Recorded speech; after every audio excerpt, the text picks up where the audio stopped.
La dépression post-anxiété. Donc, c'est quand tu as été anxieuse toute la journée ou toute la semaine et où tu te trouves dans un état dépressif, un peu léthargique, où rien ne suscite ton intérêt, avec une impression très noire du futur. J'en parle et abonne-toi si tu veux une vidéo par jour pour guérir de l'anxiété. Rien ne draine plus tes réserves d'énergie cérébrale que l'anxiété. Donc, je vais pas trop m'enfouir dans les explications médicales, mais il faut que tu saches comment ton cerveau fonctionne par rapport à ça. Ton cerveau, il a besoin de matières premières pour pouvoir fonctionner. Donc, des minéraux, des neurotransmetteurs, etc. Quand tu es anxieux ou anxieuse sous une période de temps prolongée, tu draines ton cerveau de tout ce qui fait son énergie cérébrale. Et quand ton cerveau se retrouve à plat, c'est là que les symptômes dépressifs arrivent. Maintenant, comme d'hab, tu poses cette question dans une optique de contrôle pour que je t'apprenne la clé pour guérir de cette conséquence de ton angoisse. C'est que tu comprends pas encore la base du mindset à avoir, et je viens de le dire, c'est une conséquence. Et retiens bien ça aujourd'hui. Il est contre-productif de dépenser quelconque énergie sur la gestion d'une conséquence, car sa cause a déjà été manifestée. La méthode la plus efficace de guérison de l'anxiété est d'être incisif et impitoyable sur la gestion des causes, mais de faire preuve d'une acceptation et d'un désintérêt de solution totale sur tout ce qui est conséquence. Donc, même si tu as souvent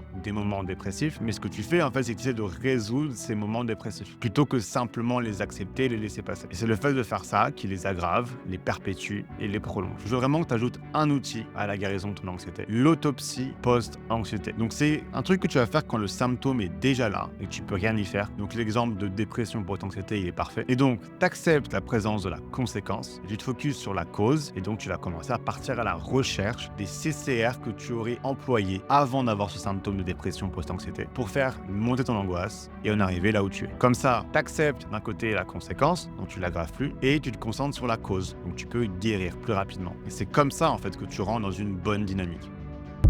Merci d'avoir regardé jusqu'au bout. Si tu veux commencer sérieusement ta guérison, clique sur le lien dans ma description.